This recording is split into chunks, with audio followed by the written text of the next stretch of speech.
everyone, welcome back to my channel. My name is Jenna and today I will be doing my March book haul as well as my March wrap up. But before I get into that, I just wanted to say hi because I feel like it's been a little while since I sat down to film a Bookish video. Life has been crazy recently, but long story short, my husband and I are in the process of buying a house, which we are so excited about. I wanted to show you just a little bit of what it looks like, so I was going to insert a picture of it right here for you to see. We are absolutely in love with it, and we are set to close on April 28th, so I'm taking that day off so I can actually be there for the closing, and we're going to start moving that day if everything goes as planned. So fingers crossed and sending up a lot of prayers right now, just for God's will, and we just hope that it all works out the way that we want it to because we are absolutely in love with this house. But anyway, let's get on to the Bookish stuff. I'm excited to show you the books that I picked up for myself in March. I didn't really think that I picked up that many this month, but looking at it, I have 8, which is crazy. I only felt like I picked up like a couple, but anyway. The first book that I have to show you, I already mentioned it in a recent tag. I think it was my Netflix book tag, but that is Cemetery Girl by David Bell. I do know that it seems like an adult thriller. I had never heard of it before I saw it at my library's book sale. I think I got it for like $1. But it's about this married couple named Tom and Abby, and their 12-year-old daughter, Caitlin, goes missing, and she's gone for, goodness, 4 years. And then one day she turns up again. Everybody thought she was dead and they just didn't know what happened to her, but she just turns up randomly, and it's the family learning about what happened to her and the consequences of that. So it sounded really good. I might honestly end up saving it for like Spookathon or the fall because I tend to want to read thrillers in that time period, or like the winter. It just looks like a really nice wintry book. So yeah, that was Cemetery Girl by David Bell. Let me know if you have read this, and let me know if you liked it because I haven't heard anything about it. So the next book that I picked up, I've already read, but that is Red Queen by Victoria Aveyard, and I think I mentioned this one also in my Netflix book tag. But yeah, I read this when I first started BookTube, or excuse me, I read this like when I first discovered BookTube. So whenever I first started doing some research on it, and I found out a lot of people just didn't think it was very original or just very good. I was surprised because I really enjoyed it the first time that I read it. But I picked this up because I wanted to reread it before I read Glass Sword and then King's Cage. I have no idea when that's going to be, but I just figured I needed to pick it up because I got it at Target for like $6, so why not? The next book that I picked up, I got from Book Depository, and I love this cover. I'm actually currently reading this right now, and that is Uprooted by Naomi Novik, and I'm really liking it so far. I think that the writing is a little bit confusing. I know Mary from Happily Ever Esh, I recently watched a video of hers, I think it was her March wrap-up, where she was talking about how the writing just seemed very disjointed, and that she just couldn't really get it sometimes, and I totally agree with that. I'm only about like 70 pages in, and I'm liking the plot, but the writing is kind of confusing sometimes. It's almost like my brain just can't compute what she's trying to say sometimes. I don't really know, but I am definitely in it for the plot, and I've heard the ending is very good, so. And plus this cover is just gorgeous. Look at that. And even the spine has the gold foil on it. I just really like this cover. The next book that I got, it was also a cover buy, but also just because I've heard so many amazing things about this book. It just has exploded on BookTube, and that is Homegoing by Yag Gyasi. And I just love this cover. It is the paperback UK edition, which I also got from Book Depository. And I haven't picked it up yet, but I've heard amazing things, and I can definitely see myself reading this by the end of the summer. I do know that it's about 2 African girls. I'm not sure which country. Let me see. The Gold Coast of Africa. That's what it says on the back. 2 sisters. One is married off to a slave trader or slave owner. I can't remember which. I honestly haven't read the back of it. I'm just going off of what I've heard from people say on BookTube. And the other sister is sold into slavery, and it tells their stories as well as the stories of their children, grandchildren, great-grandchildren, just throughout the years. So I've just heard absolutely amazing things. No negative things really whatsoever. So I know this is going to be a good one, but I don't know. I just, for some reason, haven't picked it up yet. I definitely would like to read it by the end of the summer though. The next book that I picked up, I had heard amazing things about this a few years ago from one of my friends, Julie, and I kind of forgot about it for a while until I heard Reagan from Peruse Project talk about this series and how much she loves it, and it's an adult fantasy series, and I just really trust her opinion on fantasies. So I picked up The Furies of Calderon by Jim Butcher, and this is the first book in the Codex Alera series. And this is a mass market paperback, but it's really floppy. Like, you would be surprised at how floppy this thing is. Like, I don't know. I normally don't like mass market paperbacks purely because you feel like you can't open them all the way, but this one, it's actually really surprising. So anyway, back on topic. This is the first in an adult fantasy series, and I've heard that it's basically a mixture of like the Roman Empire and Pokemon. Basically, you have these Furies, and I think they're these magical type creatures you could channel magic through, and there's different ones that you can kind of like capture. I really don't know, so I'm not going to try to explain it anymore just because I haven't even read the back. I've just heard amazing things, so I just picked it up. And it was a really good price. I think it was only like $10 at Barnes & Noble.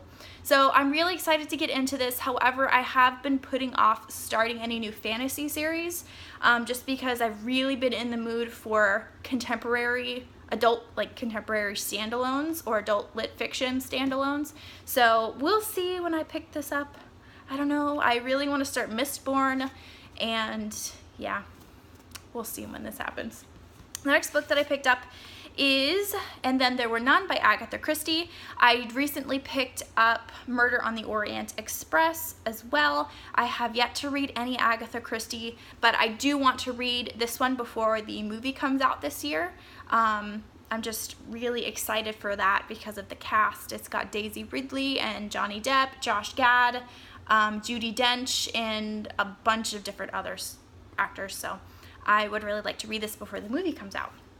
The next book that I picked up, I actually also read this month, and that is Bird Box by Josh Malerman. I will talk more about it in the wrap-up section of this video, but I just have heard amazing things from multiple people, and I'm not generally much of a horror fan, but I just was really intrigued by this concept, and I'll just talk about it more in my wrap-up. And then the last book I just picked up a couple days ago, and I was able to snag it from my library's book sale, and that is Walking with God by John Eldredge. And the little blurb on the front, or like the little subtitle, says, "Talk to him, hear from him, really." So I haven't read anything by John Eldredge other than Captivating, which he wrote with his wife, and also I've read Beautiful Outlaw, which he wrote by himself, which I really liked. I just really like his writing, and I feel like his relationship with the Lord, the way he describes it and the way that he describes God's love for us, I just really, really connect with that. It just has a very romantic fairy tale type of feel to it, which I can just really relate to. So I'm interested in reading this. I've had it on my Goodreads to read list for years, but I just have never, had the strong urge to pick it up until I saw it in our book sale. So I figured, why not? Because it was $1. But yeah, those are all of the books that I picked up in the month of March, and now I'm going to move on to the wrap-up section of this video. Hey guys, so now I'm going to get into the books that I read this month, or my March wrap-up. I'm going in order by date of which I read them. So the first book that I read in the month of March was Lost in a Book by Jennifer Donnelly, and this was a YA/middle grade book that was released to go along with the new Beauty and the Beast movie, which came out on March 17th, which I did go see, and more thoughts on that later. But yeah, I read this book at the beginning of the month. I thought it was really cute, sweet. I love just spending time with my favorite characters in Beauty and the Beast. I would say go pick it up if you're interested. I didn't have extremely high expectations going into it, just because it kind of acts as a junior novelization of the new movie, kind of. There are some new different elements thrown in there, but yeah, it was cute. It's basically about Belle after she receives the library from the Beast, And as they're cleaning up the library, because it was like really dusty, she ends up finding this book called Nevermore, which takes her to this magical world, or this other magical world, called Nevermore. And there's a little bit more to it than that, in that there are like some dark forces within this world that are trying to keep her from falling in love with the Beast, for a couple different reasons. But I would say it was cute. I wouldn't want to purchase it or just have it on my shelf just because it was okay. I did end up giving it 3 stars, just mainly because I love spending time with those characters that I just really love from the story. But I would say, if you are interested in reading it at all and you haven't seen the new movie, definitely read it after you see the movie, just because it did kind of give me some mild spoilers for the movie. I would say if you see the movie first, you might notice a couple of things that they've changed from the original movie, made in '91, and then in the book they kind of go into more detail explaining those changes that you would have seen in the movie. So I hope that makes sense. I'm trying to be vague, in case you haven't seen the movie or read the book. But anyway, I thought it was cute, so 3 stars for me. The next book that I read was Brown Girl Dreaming by Jacqueline Woodson. I ended up giving this 4 stars. I initially gave it 5, but then I knocked it down to 4 just because I didn't feel very connected to any of the characters. I did end up liking it though. It was a solid 4 stars from me. Basically tells the story of young Jacqueline Woodson, who is the narrator and obviously author of the story, chronicling her childhood as she grew up torn between 2 homes, one in South Carolina with her grandparents where she would spend the summers, and then one in New York where she would spend with her mother during the school year. So she grew up in the 1960s and 70s in just a radically changing time here in America. So it was really interesting to read about. It was one of those rare books that I sat down and read in one sitting, just because it's written in free verse, so you can just fly through it. It was beautiful. The writing was beautiful. I just thought some of the poems, they're not really organized into chapters, just like a poem per page or per 2 pages. So that's why I was able to fly through it so fast. I would definitely recommend it if you were just interested in something quick with beautiful writing or poetry. It was just a solid 4 stars for me, and I would probably pick it up again because there were some really inspiring moments, and I loved the scenes where she was describing what life was like spending time with her grandparents in the summers. It really brought back memories for me of when I did the same growing up. So those parts were just amazing. So the next book that I read in March was The Bear and the Nightingale by Catherine Arden. Sorry, I have my Goodreads pulled up on my iPad here. Which I did end up giving 5 stars. I loved this book. It was my favorite book that I read in March. And for me, I don't know why, but this book is so difficult to describe. And I can't put my finger on why. It is a fairy tale retelling based on a Russian fairy tale. It's set in this fantasy version of medieval Russia, and it follows this young girl named Vasya, who is very different from the other girls in her village in that she's kind of wild, spunky, spontaneous. She always wants to be running around outside, outdoors with the animals, whereas her sisters and some other girl in the village are much more mild, meek, kind of your typical village girl personality, if that makes sense. So Vasya is seen as very other, very different from the rest of the girls her age. So she is the wild maiden that is kind of seen as having like these magical abilities. It can get really confusing when trying to describe the story. But basically, it's a retelling of the winter demon or the frost demon, Morosco, who is known for going after these wild maidens and kind of taking them captive. But overall, I thought it was a beautiful story. I loved the writing and the way that she described the setting. If you live in a really snowy, cold climate, definitely recommend reading this like during the Christmas season or just winter in general.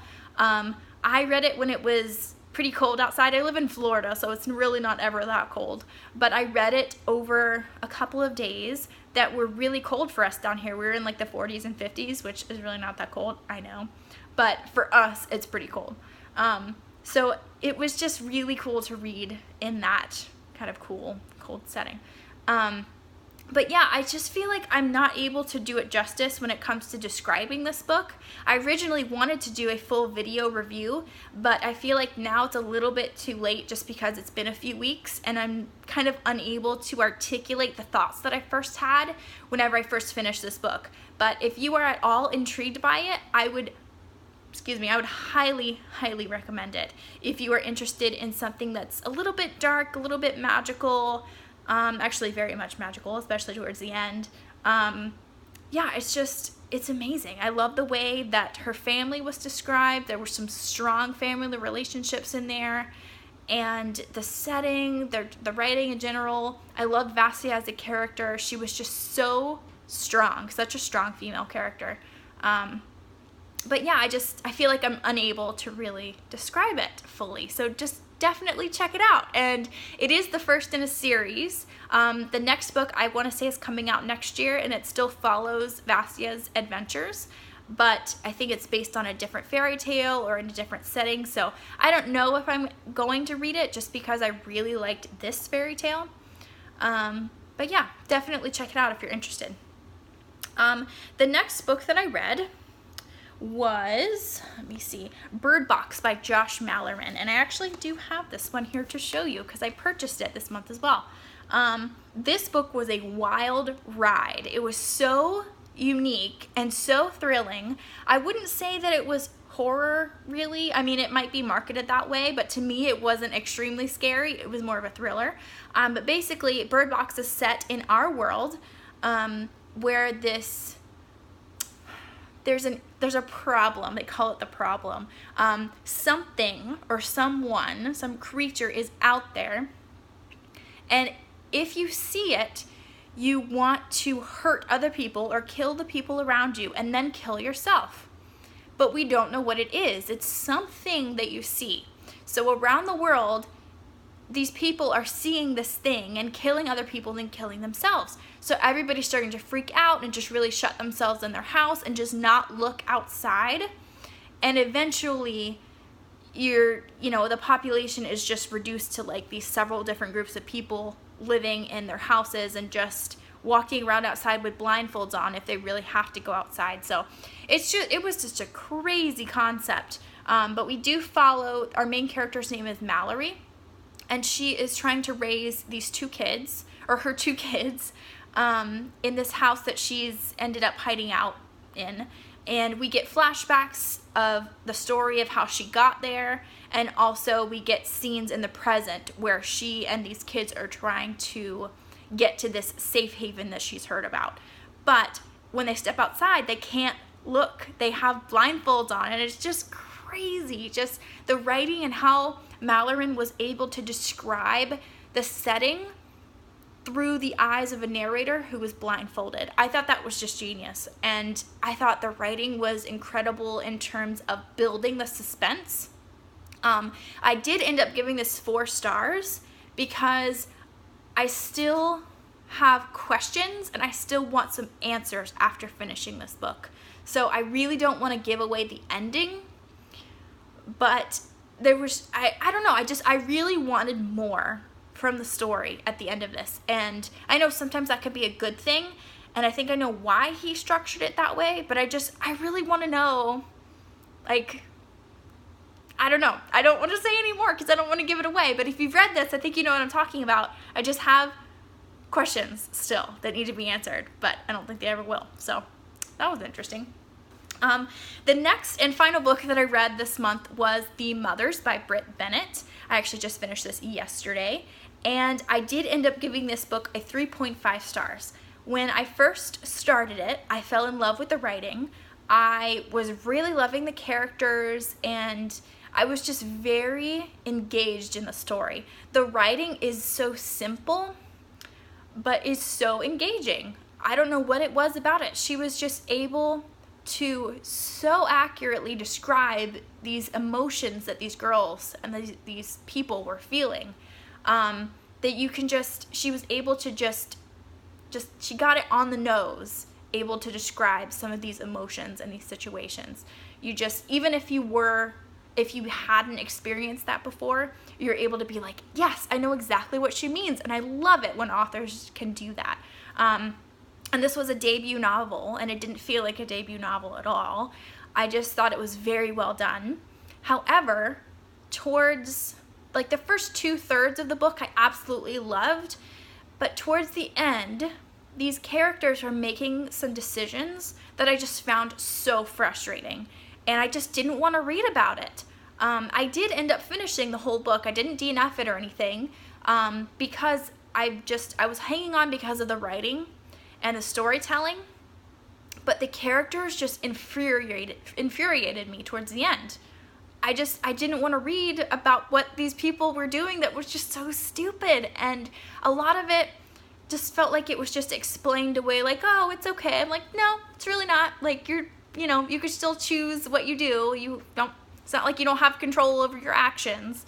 So I don't want to give away too much or try to discourage you from reading this book, because if you're interested, I would definitely recommend it if you're interested in a like a contemporary adult story or standalone story. But man, oh man, I got so frustrated with some of these characters and the decisions they were making, and then they were just like, oh, woe is me. Well, duh. Anyway, I don't want to talk too much more just because I feel like this is going to be a really long video, but those are all of the books that I read this month. I'm pretty pleased with all of the books that I read and the ratings that I gave them.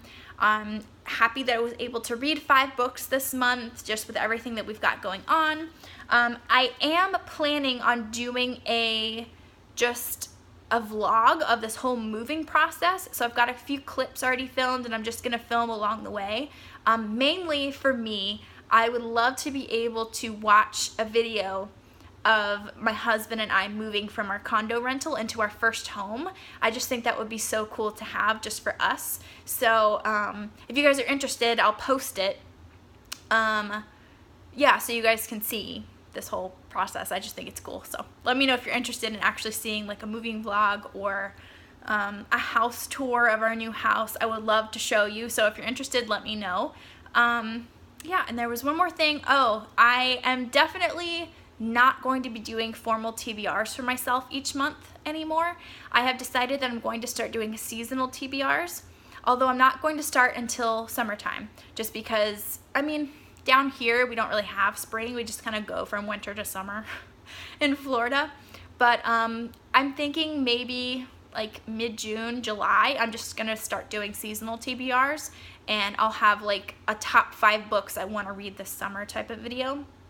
But anyway, I will definitely see you guys very soon in my next video. I hope you enjoyed this one. I feel like it's been a while since I filmed, so I'm kind of starting to get back into the groove. So I'm sorry if I rambled at all during this video, but I'm just having fun talking about books. So I hope you guys are having a lovely day, and I will see you very soon. Bye!